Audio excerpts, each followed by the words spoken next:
भागलपुर हमारे साथ गौतम कुमार उर्फ बंटी यादव जी हैं, जो बीजेपी प्रदेश कार्य समिति के सदस्य हैं और भागलपुर के दावेदार हैं। पिछली बार भी इनकी लोकसभा और विधानसभा में दावेदारी थी, लेकिन किसी कारणवश या यूं कहा जाए कि जो भाग्य में नहीं था समय के साथ वो नहीं मिला। निश्चित तौर पे तब से मेहनत जो कर रहे हैं और पार्टी में ईमानदारी से है, यही कारण है कि आज भी जो आम लोगों का झुकाव है ऐसे लोगों की तरफ है जो आम लोगों से मिलने वाले हैं। ऐसे लोग नहीं हो, ऐसे लोग चुनाव जीत के नहीं आए जो शायद मिलते ही नहीं हो या उनके मिलने के लिए भाया मीडिया की जरूरत पड़ती हो। निश्चित तौर पर मैं बात कर रहा हूँ यहाँ के वर्तमान विधायक अजीत शर्मा की। अजीत शर्मा बड़े व्यापारी हैं, विधायक हैं, लेकिन अगर कोई कार्ड भी देने जाता है तो शायद जो इंटरटेन एक विधायक जनप्रतिनिधि को करना चाहिए वो नहीं कर रहे हैं। इसलिए लगभग लोगों की ये शिकायत रहती है कि विधायक का मतलब होता है आम लोगों से मिलने वाला, लेकिन अगर विधायक ही खास हो जाए तो फिर आम के बारे में कौन सोचेगा। आपका जो भागलपुर है वो सिल्क सिटी के नाम से जाना जाता है जी। क्या सिल्क सिटी नाम ही है या इसके लिए कुछ हो भी रहा है? नहीं, सरकार की जो योजनाएं हैं वैसे बुनकरों तक पहुंच भी रही है क्या? देखिए, भागलपुर बहुत पुराना सिल्क के मामले में नाम कमाया है और यहाँ के जो बुनकर हैं उन्होंने जो अपनी खून पसीना दिया है उसके कारण ये नाम आई है। उनको जो मुहैया सरकार करा रही है, नो डाउट कुछ पैमाने पे हो रहा है।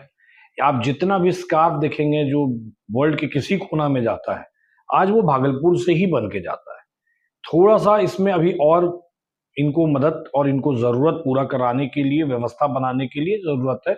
जैसे गुजरात में डायमंड हब होता है, उस तरह का बहुत सी चीजें हैं जहां पे नए नए तरह के व्यापार के एक हब बनते हैं। तो भागलपुर में भी सिल्क के लिए सबका एक हब बनाने के लिए और उनके और बेहतर के लिए रिसर्च सेंटर हो कि रिसर्च करते हुए कि उनको और क्या बेहतर वो हिंदुस्तान को दे सकते हैं या हिंदुस्तान से बाहर सप्लाई कर सकते हैं, उसकी तैयारी यहाँ कैसे करें, उसको करने की आवश्यकता है। जी। आज भी आपके भागलपुर की सबसे बड़ी और गंभीर समस्या क्या है जिसका समाधान विगत कई वर्षों में? सबसे बड़ी समस्या है युवाओं का सूखा नशा। युवा जो यहाँ पे अभी भागलपुर के चारों तरफ और भागलपुर के हैं, जिला में ही मैं कह दूं, सब सूखे नशे के तरफ जा रहे हैं। आप जब देखिएंगे कि ये लोग कहेंगे कि भाई सबसे बड़ी समस्या ये नहीं है। आप इंफ्रास्ट्रक्चर बनाते हैं, इंफ्रास्ट्रक्चर दे दीजिएगा, सब कुछ दे दीजिएगा, और जब उसको आने वाला जनरेशन भोगने के लिए ही नहीं रहेगा तो उसका क्या फायदा। एक युवा अगर नशा कर रहा है, जो सूखा नशा है, उसको मौत के किनारे 5 से 6 साल में मैक्सिमम दरकिनार कर देगी। एक परिवार अपना बच्चा खोता है, एक जिला अपना आने वाला भविष्य खोता है। उसको सबसे पहले रोकथाम करना, उसकी व्यवस्था बनाना ही सबसे बड़ी समस्या है। ये शराबबंदी का साइड इफेक्ट मानते हैं? एकदम मैं मानता हूं कि ये साइड इफेक्ट है। अगर ये जब आप देखेंगे भागलपुर जब शराबबंदी नहीं हुई थी तो हम लोग बच्चे थे उस समय, और जब हम यहाँ आए थे तो उस समय कहाँ सूखा नशा की तरफ लोग जाते थे। सबसे ज्यादा से ज्यादा होता था वो दवा वाला जो बेनाड्रिल कफ सिरप पी लेना या दवा का कुछ टैबलेट्स खा लेना, वो चलता था। उसको ये उससे इतना आत्मघात नहीं होता था जितना अभी इस सूखे नशे से हो रहा है। मैं तो एक बार जिम में जा रहा था, एक बच्चे छड़ चौड़ा के जा रहे थे सुबह सुबह, तो मैंने उसको रोका, मैंने पूछा, मैंने वीडियो बनाई उसकी, लेकिन मैंने वीडियो पोस्ट नहीं किया क्योंकि वो एक स्टेशनरी दुकान में काम करने वाला व्यक्ति का बेटा था। उसने खुद मुझे रोके कहा कि भैया मेरा इलाज करा दीजिए, मैं क्या करूं, मेरे को आदत हो गया, मैं नहीं पीता हूं तो लगता है पेट के अंदर पूरी मरोड़ ममूर आ रही है। तो मेरा पूरा देश सिहर गया। हम सब अपने बच्चे को चाहते हैं कि नशा से बाहर रहे, और जो जनप्रतिनिधि या जो जनमानस है यहाँ पे नेता के रूप में हम लोग हैं, अगर हम लोग अपने बच्चे नहीं मान रहे हैं अपने भागलपुर के जिला के लोगों को, तो हम ऐसी चिंता नहीं कर पा रहे हैं। हम अब जिस दिन अपने बच्चे मानेंगे उस सब बच्चों को, उस दिन ये चिंता करना शुरू कर देंगे। आपको लगता है कि शराबबंदी जो हुई है वो जमीन पे नहीं? जी। आज भी खुलेआम शराब मिल रहा है, लेकिन ये है कि वो होम डिलीवरी हो गया। देखिए, मैं इस बात पे कहना थोड़ा सा भी करूंगा क्योंकि कुछ भी चीज पूरी तरह से लागू नहीं हो पाता है जी। और हो सकता है ऐसा हो रहा हो। अगर इसकी दूरियां बढ़ जाती तो शायद इस तरह की समस्या का सामना मैं इस नहीं बात करना से पड़ता। सहमत हूँ। कैसे इसमें सहमत हूँ? स्वास्थ्य और शिक्षा की क्या स्थिति है ओवरऑल आपके भागलपुर में? देखिए, पहले से नो डाउट सुधरा है। हमारे एनडीए सरकार ने, माननीय मुख्यमंत्री नीतीश कुमार जी ने और मोदी जी के प्रयास से यहाँ पे स्वास्थ्य जो पूर्व में था आज से 10 साल पहले, वो सुधरा है, मगर अभी और बहुत सुधार की आवश्यकता है।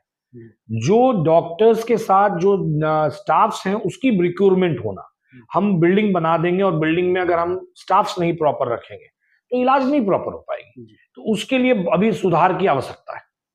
आज भी आपका शहर इंक्रोचमेंट और जाम से जूझता है, इसके लिए कोई विजन और रोड मैप नहीं था क्या माननीय विधायक या सांसद का?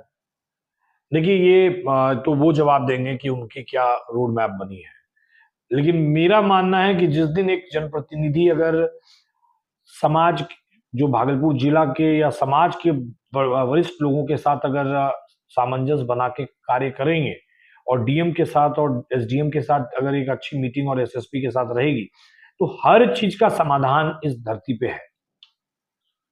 जब आप लोगों के बीच जाते हैं, जनसंपर्क के लिए जाते हैं, तो जो आखिरी पंक्ति के लोग हैं जिसके बारे में सरकार कहती है कि इनको हम मुख्यधारा में जोड़ने का काम कर रहा है, वैसे लोगों की समस्या क्या रहती है?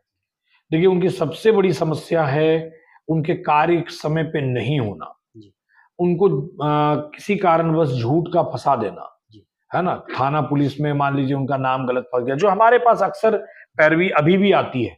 भगवान की यही मैं शुक्रगुजार हूं कि मुझे रोज एवरेज 10 पैरवी 15 पैरवी स्वास्थ्य और लेके मिनिमम आती है। तो ये मैं हमेशा देखता हूं कि उनकी पैरवी होती है स्वास्थ्य से जुड़ा, कि भाई तकलीफ उनको स्वास्थ्य से है, मेरा फलाना ऑपरेशन का टाइम भैया लेट है, एम्स में किसी तरह टाइम पहले मिल करवा दीजिए, मेरा फलाना पेशेंट एडमिट है उसके ऊपर अभी तक ध्यान नहीं दिया गया। और दूसरी समस्या आती है थाना में मेरा नाम गलत चला गया या मुझे तंग किया जा रहा है। तीसरी समस्या आती है ब्लॉक का, जो ब्लॉक के स्तर पे उनको परेशानियां होती हैं। तो यही मूल समस्या है। आपको लगता है बिहार में अफसरशाही हावी है? देखिए अभी तक तो मुझे इसलिए ऐसा नहीं दिखा है, लोग कहते हैं, मैं उसको खोजने का भी प्रयास कर रहा हूं, हो भी सकता है, लेकिन अच्छे अफसर जैसे भागलपुर के भी जो डीएम आए हुए हैं वो एक बहुत अच्छा कार्य करने का प्रयास करते हैं, वो लोगों से मिलते हैं, लोगों की बात सुनते हैं, जनप्रतिनिधियों की बात सुनते हैं। तो एक अच्छा अगर कोई एडमिनिस्ट्रेटिव ऑफिसर आ जाता है, चाहे वो एसएसपी हो, अभी पूर्व आनंद कुमार एसएसपी थे यहाँ पे, उन लोगों के बाद मैंने वो गरीबों की बात सुनने वाला व्यक्ति जब एडमिनिस्ट्रेशन बनता है तो अफसरशाही नहीं होता है।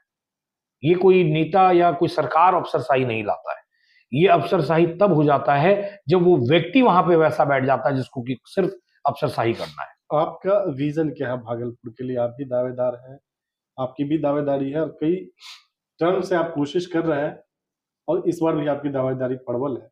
किस विजन के तहत आप चुनाव लड़ना चाहते हैं? देखिए पहली बात है कि भारतीय जनता पार्टी का मैं सिपाही हूं, भारतीय जनता पार्टी का नाम मैं रोशन करूं, ये मेरा पहला विजन है। दूसरा विजन है कि भागलपुर जो मेरा शहर है, जहां मैं जन्मा हूं, जो मैं बड़ा हुआ हूं, यहाँ के आने वाले भविष्य के लोग, युवा, आने वाले पीढ़ी यहाँ पे मनोरंजन के लिए साधन हो, यहाँ पढ़ाई अच्छी हो, यहाँ स्वास्थ्य व्यवस्था अच्छी हो, किसी को धन कर कमाई की जरूरत नहीं पड़ है, उनको जब शिक्षा अच्छी मिलेगी तो वो खुद बहुत रोजगार की व्यवस्था बना लेंगे।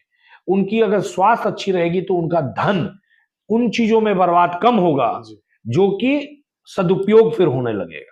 तो इसीलिए मेरा विजन है कि भागलपुर शहर सुंदर हो, स्मार्ट सिटी के तौर पे जो कार्य हुआ उसमें और सुंदरता आता, वो आए।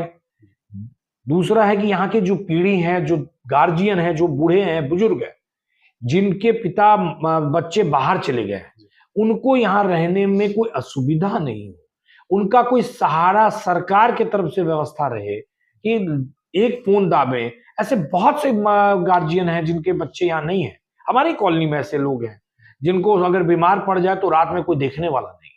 तो ऐसी कोई तो एक व्यवस्था बननी चाहिए सरकार के द्वारा या एडमिनिस्ट्रेशन के द्वारा कि वो नंबर हो, हेल्पलाइन नंबर हो, ताकि वो हेल्पलाइन नंबर अगर वो दबाएं तो उनकी तुरंत स्वास्थ्य व्यवस्था हो जाए। हम लोग की सहयोग और शुभकामनाएं आपके साथ है। पार्टी आपको सिंबल देती है, जनता मौका देके अगर भागलपुर का विधायक बनाती है आपको, तो चुनाव जीतने के बाद आपकी पहली प्राथमिकता क्या है? मेरी पहली प्राथमिकता रहेगी कि मैं हर वार्ड, हर गली में मैं मिल के उनकी समस्या सुनूं, मैं उनके पास जाऊं, वो मेरे पास नहीं आए, क्योंकि जनप्रतिनिधि का कार्य होता है जनता के लिए जी। तो जनता के पास जाना, जनता की बात सुनना, जनता की जो दुख है, तकलीफ है, उसको समझ लेना, उसके बाद उसकी व्यवस्था उस वहां के एडमिनिस्ट्रेशन के साथ, वहां अपने सरकार के साथ बैठ के उसकी रोड मैप तैयार करके उसको इम्प्लीमेंट कराना मेरी प्राथमिकता रहेगी।